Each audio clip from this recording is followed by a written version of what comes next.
नमस्कार दोस्तों, OCN network में आपका स्वागत है। मैं हूं ओमकार चौधरी।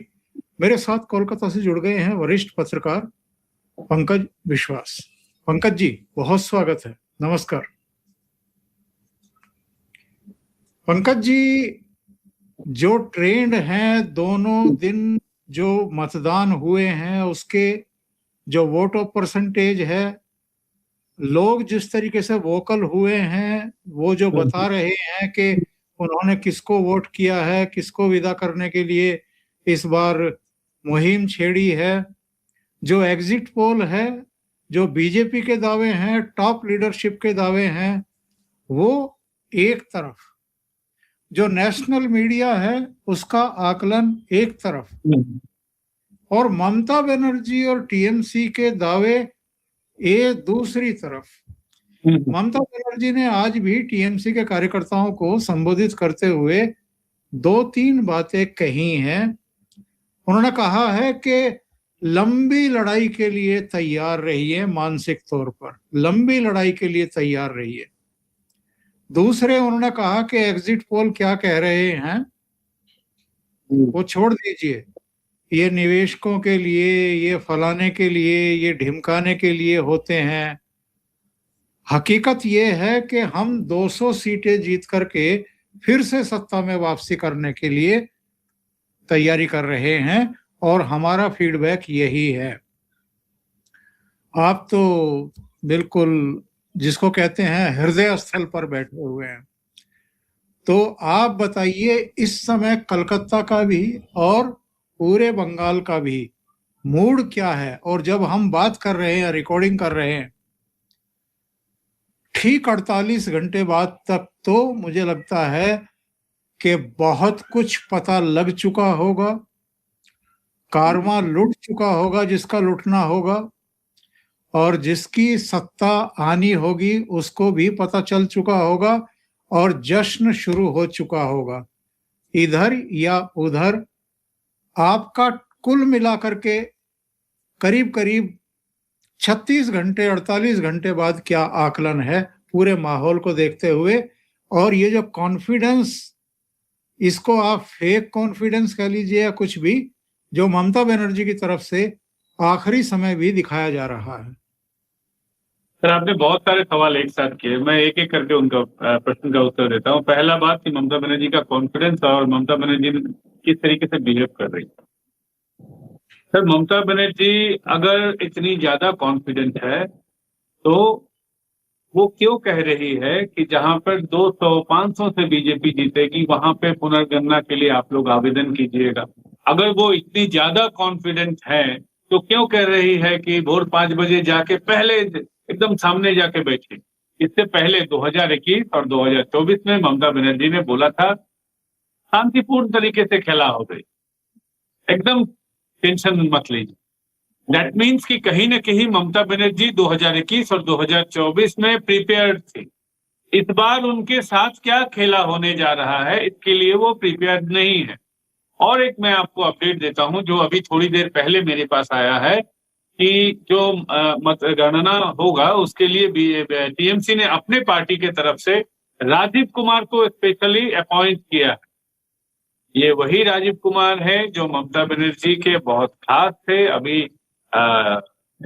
वर्दी उतार के टीएमसी का चोला पहन चुके हैं और वो वर्दी में भी टीएमसी के लिए ही काम करते थे। ये तो अब सबको पता है कि जैसे शारदा घोटाले में उन्होंने कैसे फाइलें क्लीन एकदम कर दिया था, सबको पता है। तो कहीं ना कहीं राजीव कुमार को अपॉइंट करना ये बताता है कि ममता बनर्जी वो आईपीएस लॉबी को किसी तरीके से लुभाने की कोशिश कर रही है या पुलिस को किसी तरीके से लुभाने की कोशिश कर रही है, क्योंकि उनके कॉन्टैक्ट अभी भी होंगे पुलिस में। और पुलिस का इस बार कुछ रोल वैसे काउंटिंग में खास ज्यादा है नहीं। मुझे लगता है कि कहीं ना कहीं ममता जी एक मेंटल प्रेशर क्रिएट करना चाहती है। और दूसरी बात कि अगर जो पार्टी 220 लेके सत्ता में आएगी वो इतनी ज्यादा हड़बड़ी क्यों कर रही है। अभी से ही ममता बनर्जी देखिए अलग अलग जगहों पे टीएमसी के लोग धरना दे रहे हैं, कुणाल घोष धरना दे रहा है, ममता बनर्जी धरना दे रही है, अलग अलग जगहों पे हंगामे हो रहे हैं। और आपने जो बोला लोगों का मूड, लोगों का मूड सर क्लियरली दिख रहा है। आपको भी पता होगा, आज फलता में हिंदू महिलाएं सामने आके डायरेक्टली वो बोल रही है कि हम लोग बीजेपी को वोट देना चाहते हैं, हम लोग बीजेपी के वोटर हैं, हम लोगों को डराया जाता है, जहांगीर के लोग धमकाते हैं। डायरेक्ट वो पुलिस के साथ आज भिड़ गए वहां के लोग, और उन्होंने आज दावा किया है या पुलिस से मांग किया है कि जहांगीर को इमीडिएटली अरेस्ट किया जाए।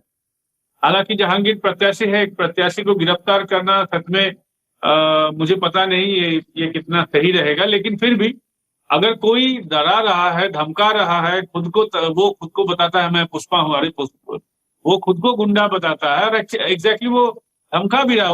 ओपन में उसने सोशल मीडिया में 2 दिन पहले भी धमकाया है लोगों को, और आज भी उसके लोग वहां पे धमका रहे हैं। तो अगर कोई प्रत्याशी है तो उसको इस तरीके से, मुझे नहीं लगता है कि प्रत्याशी को मतलब उसको कोई इम्यूनिटी रहता है कि नहीं इस तरीके का।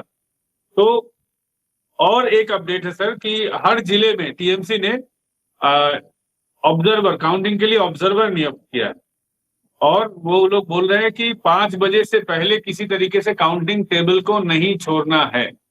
तो टीएमसी की तरफ से 2021 हो, 2019 हो, 2024 हो, 2016 हो, कभी इस तरह का स्टेटमेंट नहीं आया। कहीं ना कहीं ये ममता बनर्जी सीरियस तो हर इलेक्शन में रहती है, लेकिन ममता बनर्जी जो ओवर सीरियस हो रही है, ये ओवर सीरियस होने के पीछे का सच ये है कि ममता बनर्जी डरी हुई है। उन्हें लोगों का मूड पता है। She is a very senior politician, और not only very serious politician, वो एकदम राजनीति की मंझी खिलाड़ी। उनको पता है लोगों का मूड किस तरफ जा रहा है, और इस बार लोग तो खुल के एकदम खुल्लम खुल्ला ओपनली सपोर्ट कर रहे हैं। उनके सभाओं में भीड़ नहीं हुआ, उनके रैली में भीड़ नहीं हुआ। अपोजिट में आप अगर देखें तो अमित शाह के सभा, अमित शाह के रैली में, नितिन नवीन के रैली में, मोदी जी के कोलकाता का जो लास्ट रैली था, वहां जो लोगों का जो एक्सप्रेशन था ना, वो साफ बयान कर रहा था कि इस बार West Bengal, Kolkata, North 24 Pargana, South 24 Pargana, North Bengal, South Bengal, एकदम पूरा बंगाल एक मिजाज में है। और वो मिजाज सिर्फ 10 बजे के अंदर, मैं फिर कह रहा हूं, वो मिजाज 36 घंटे हो या दर्शक जब देखेंगे वो 24 घंटे रह जाएंगे या कुछ घंटे रह जाएंगे, तो वो मिजाज 10 बजे के अंदर सर क्लियर हो जाएगा। इस बार वन साइडेड एकदम काउंटिंग के समय देखिएगा कि एकदम बीजेपी के लिए इस बार वन साइडेड गेम रहेगा। बहुत महत्वपूर्ण तथ्य आपने रखे हैं और बात बताई है, सूचना दी है हमारे दर्शकों को कि सुबह 10 बजे तक ही ट्रेंड और दिशा जो है वो तय हो जाएगी, लोगों को पता लग जाएगा। लेकिन पंकज जी, अगर देखें ध्यान से तो चुनाव तो इसी बार हुए हैं पश्चिम बंगाल में। अब तक तो जो ममता बनर्जी के गुंडे थे, जो लठैत थे, वो लोगों को घर से बाहर नहीं निकलने देते थे। उनकी जगह दूसरे लोगों को खड़े करके उनके वोट पड़वा दिए जाते थे। हिंसा चुनाव से पहले भी जम करके हिंसा होती थी, चुनाव के दिन भी हिंसा होती रहती थी। तो चुनाव आयोग की सख्ती, केंद्रीय बलों की वहां तैनाती और उनकी सख्ती, और शायद पुलिस महकमे में भी एक वर्ग ऐसा है जिसको गंध आ गई है, या अलग अलग कारणों से ट्रांसफर पोस्टिंग हो, दूसरी सेवा शर्तें हो या दूसरे कारण हो, उसकी वजह से बंगाल पुलिस में भी एक दिखाई दे रहा है जिस तरीके से लाठियां भांजी है और टीएमसी के कार्यकर्ताओं को पकड़ पकड़ करके धुना है, उससे पता चलता है कि गंध तो उनको भी आ चुकी है। तो ऐसे में जबकि 91 लाख मतदाताओं के नाम कटे हैं और वो जेन्युइन कटे हैं, तो सही मायने में तो चुनाव इसी बार हुआ है। सर बहुत सारे सवाल है, मैं एक करके बताता हूँ। चुनाव तो सर इस बार निष्पक्ष हुआ है, और इलेक्शन कमीशन की आप अगर निष्पक्षता का आकलन करेंगे तो ऐसा नहीं है कि इलेक्शन कमीशन ने जिन लोगों को तबादला किया है उनको खुली छूट दी है। आज ही कालीघाट थाने के जो ओसी है गौतम दास, उनका तबादला इलेक्शन कमीशन ने ही किया था, उनको इलेक्शन कमीशन ने ही वहां पे अपॉइंट किया था। इससे पहले वहां पे जो ओसी थे वो तो ममता बनर्जी के एकदम इतने खासम खास थे कि लोग कहते हैं कि वो ममता बनर्जी के घर का वो सब्जी बाजार भी करके देते थे। तो इस गौतम दास भी आज सस्पेंड हो गए हैं, उनके हाथ में उन्होंने एक सोशल मीडिया में पोस्ट डाला था कि एक राइफल लेके, may be it can be INSAS और समथिंग एल्स लाइक दैट, तो उनको भी सस्पेंड किया है। ऐसा नहीं है कि इलेक्शन कमीशन ने जिनको लाया है उनको मतलब किसी तरीके का पॉलिटिकल इंस्ट्रक्शन दिया हो, ऐसा नहीं है। उनके खिलाफ भी आरोप आ रहे थे, उनको सस्पेंड किया जा रहा है। लेकिन जब आरिज आफ्ताब इलेक्शन कमिश्नर हुआ करते थे वेस्ट बंगाल के, या राजीवा सिन्हा हुआ करते थे, उस समय तो न तबादले होते थे न कुछ होता था। उस समय तो आप वो सिविक वॉलंटियर भी इलेक्शन में यूज होता था। सिविक वॉलंटियर सबसे ज्यादा यहाँ पे करप्ट, एक उसको तो फोर्स नहीं कहूंगा, एक वॉलंटियर वाहिनी कहूंगा मैं उसको, वॉलंटियर वाहिनी है। तो फिर भी इस बार तो इलेक्शन कमीशन ने निष्पक्षता के लिए जो हो सकता था उनके हिसाब से उन्होंने किया है। और अभी भी सर टीएमसी हेराफेरी करने की कोशिश कर रही है थ्रू सम करप्ट ऑफिसर्स। आज विधाननगर में एक एसडीओ सस्पेंड हुए हैं, उनके खिलाफ चार्जेस थे कि जब पोस्टल बैलेट जब स्ट्रांग रूम में उसका एग्जेजरेट किया जा रहा था, जब किस विधानसभा का वो पोस्टल बैलेट है, जब उसको सहता जा रहा था, तो उस समय उन्होंने बीजेपी या किसी भी विपक्ष के कैंडिडेट को खबर नहीं दिया, सिर्फ टीएमसी के लोगों को उन्होंने खबर दिया है। आज जब वहां पे शारदत्त मुखोपाध्याय है बीजेपी के कैंडिडेट, जब वहां पे गए, उन्होंने बताया कि मुझे इन्फॉर्म किया गया है कि आज पोस्टल बैलेट तो उसका सेग्रीगेशन किया जाएगा। तो उनको सूचना दिया गया ये तो कल ही हो गया है। तो फिर उन्होंने मांग की कि चलिए तो मुझे दिखाइए फुटेज, कल आपने कैसे कैसे काम किया, तो वो और आपको किसने ऑर्डर दिया। तो वो उन्होंने जो बयान दिया वो सही उनको नहीं लगा। फिर उन्होंने इलेक्शन कमीशन को ये बताया, इलेक्शन कमीशन ने तुरंत सस्पेंड किया है। लेकिन अगर कुछ हेराफेरी उसमें हुई हो, ये हुआ हो अगर, तो वो तो पता नहीं वो कितना हेराफेरी हुआ है या नहीं। और दो चार घटनाएं हुई सर कि वर्धमान में एक लड़के को स्पॉट किया गया कि वो फांदते हुए स्ट्रांग रूम के छत पे चढ़ गया। बहुत सारी घटनाएं ऐसी हुई है। नॉर्थ 24 परगना में 2-3 जगहों पे ऐसा हुआ है कि जो सीसीटीवी कैमरास थे तो वो कहीं कहीं पे 2 मिनट, कहीं कहीं पे 10 मिनट तक बंद थे। तो इसके बीच क्या हुआ है नहीं हुआ है वो तो हमें नहीं पता, लेकिन कुछ ना कुछ थोड़े लेवल पे भी अगर हो तो मुझे लगता है कि कहीं ना कहीं हेराफेरी करने की कोशिश की गई है ईवीएम की या पोस्टल बैलेट की।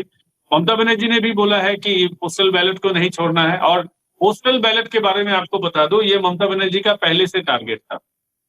पूरे पुलिस फोर्स में जितने भी पुलिस वेलफेयर कमेटी के लोग हैं, ये पुलिस वेलफेयर कमेटी वही कमेटी है जो टीएमसी अलाइंड एक कमेटी है। पहले एक लेफ्ट वालों का एक यूनियन हुआ करता था पुलिस में और एक कांग्रेसियों का यूनियन हुआ करता था। ममता बनर्जी पावर में आने के बाद दोनों को डिसॉल्व करके एक कमेटी बनाई, पुलिस वेलफेयर कमेटी बोल के।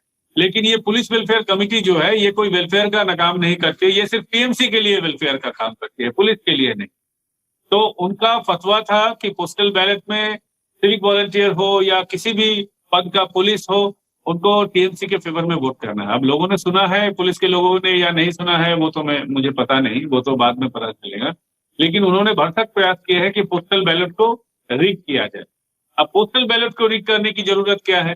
इस बार निष्पक्ष चुनाव हुए हैं तो लोग ममता बनर्जी को लग रहा है कि कहीं हो सकता है कि मैक्सिमम सीट पे 2000-3000 इसका फासला हो, या अगर कहीं कम फासले का जगह हो वहां पे वो पोस्टल बैलेट से मेकअप कर सकती है।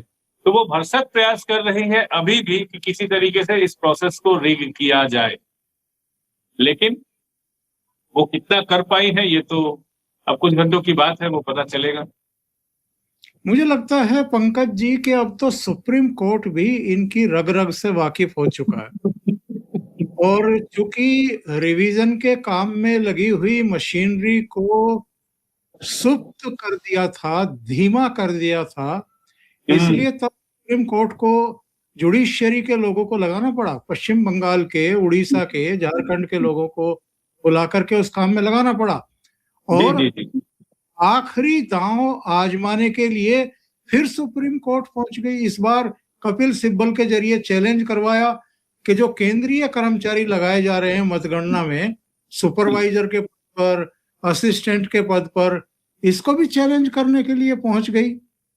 लेकिन सुप्रीम कोर्ट पहली सुनवाई में उनको लताड़ा है आज ये भी सोचने की बात है। सुप्रीम कोर्ट को भी समझ में आ गया है कि ममता बनर्जी किस तरीके से खेल खेलती है। ये अब मान लीजिए कोई अगर सेंट्रल का ऑफिसर है तो उसमें उनको क्या, इसमें क्या समस्या है? अगर कोई इससे पहले सेंट्रल का कोई ऑफिसर ने कुछ गलत किया है तो वो आप स्पेसिफिकली बताइए कि ये लोग ऐसा किए हैं, क्योंकि इसी सेंट्रल के लोगों ने ही तो, सेंट्रल फोर्सेस ने तो इलेक्शन करवाया है। सेंट्रल फोर्सेस ने SIR चुनाव के समय में भी वो थे ऑफिसर्स। तो उस समय अगर आपके पास कोई अगर स्पेसिफिक कंप्लेंट नहीं है तो अभी वो सिर्फ सेंट्रल ऑफिसर है, सिर्फ यही समस्या है क्या? और सबसे बड़ी बात है सर, आज डिवीजन बेंच में एक जज थे Joymalya Bagchi. He is basically Bengali and from Calcutta high court.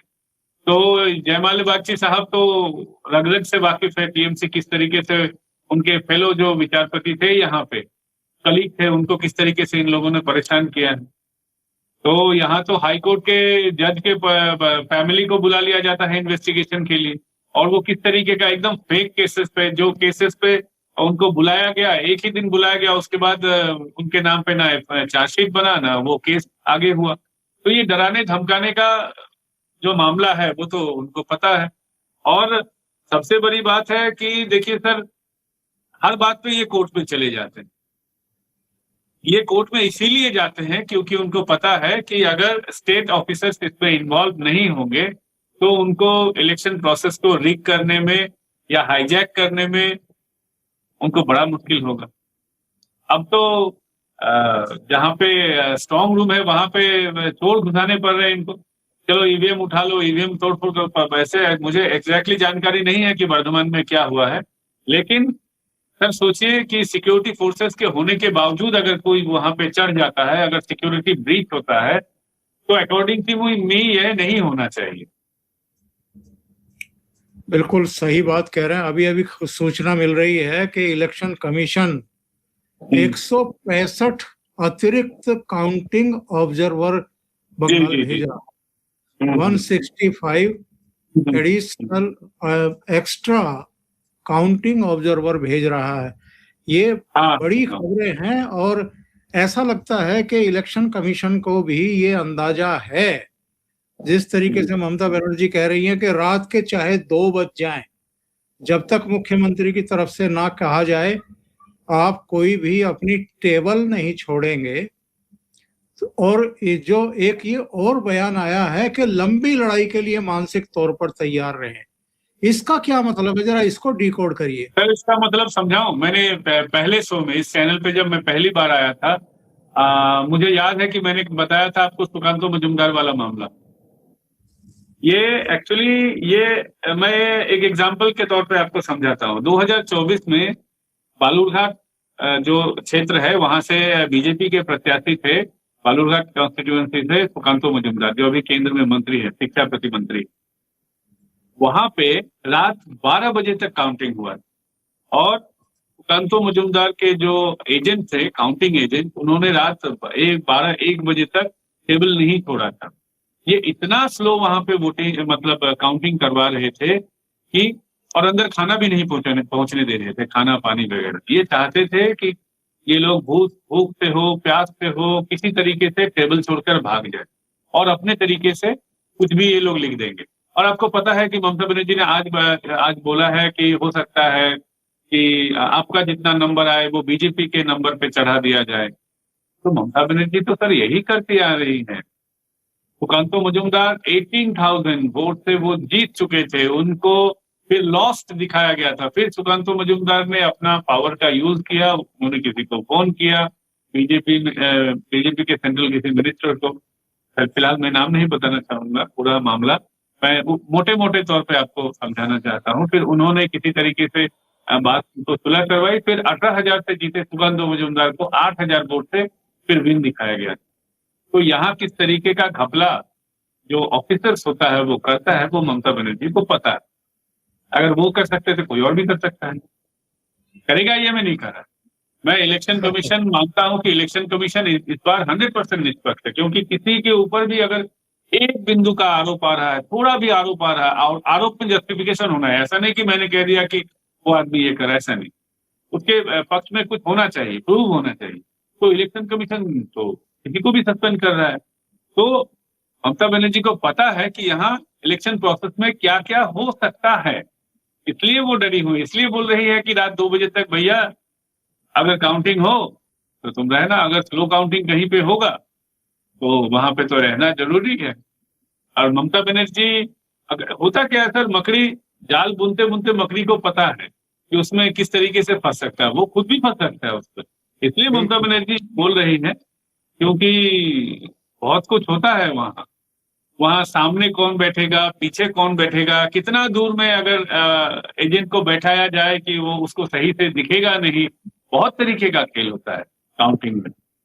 तो खेल खेल में कुछ भी हो सकता है, इसीलिए ममता बनर्जी डरी हुई है अभी भी। लेकिन मुझे लगता है कि इलेक्शन कमीशन ऐसा कुछ नहीं करेगी और इस बार एकदम सही तरीके से काउंटिंग होगा और उसके बाद जनता ने जिसको वोट दिया है दिखेगा। 77 बूथों पर गड़बड़ियों, टेम्परिंग की, टेप चिपकाने की, नील पॉलिश लगाने की शिकायतें आई थी, जिनमें से 15 पर पुनर्मतदान हो रहा है, अब खत्म होने की स्थिति में है, खत्म हो गया होगा। तो फालसा में क्यों नहीं हुआ है? वहां तो बहुत फालसा में इतने बड़े लेवल पे हुआ है कि मुझे लगता है, एज पर माय अजम्पशन, मुझे ऐसा लगता है कि चुनाव के बाद वहां पे पूरे असेंबली में होगा। फिलहाल अगर वहां पूरे असेंबली में अगर करवाया जाए री इलेक्शन, तो उसके लिए जितना फोर्सेस चाहिए, जो अलग फोर्सेस, जिन लोगों को स्ट्रॉन्ग रूम में तैनात किया गया है या अलग अलग हिंसा प्रभावित क्षेत्रों पे तैनात किया, फिर वहां से भी लोगों को असेंबल करना पड़ेगा, जो फिलहाल के लिए एक हेक्टिक वर्क हो जाएगा, जिसके वजह से मुझे लगता है कि अभी नहीं हुआ। लेकिन फॉल्टा में फिर से री इलेक्शन होगा, पूरे असेंबली में होगा। मुझे लगता है कि जस्ट आफ्टर जब मतगणना के बाद 2-3 दिन के अंदर में वहां पे होगा, ऐसा मुझे लगता है।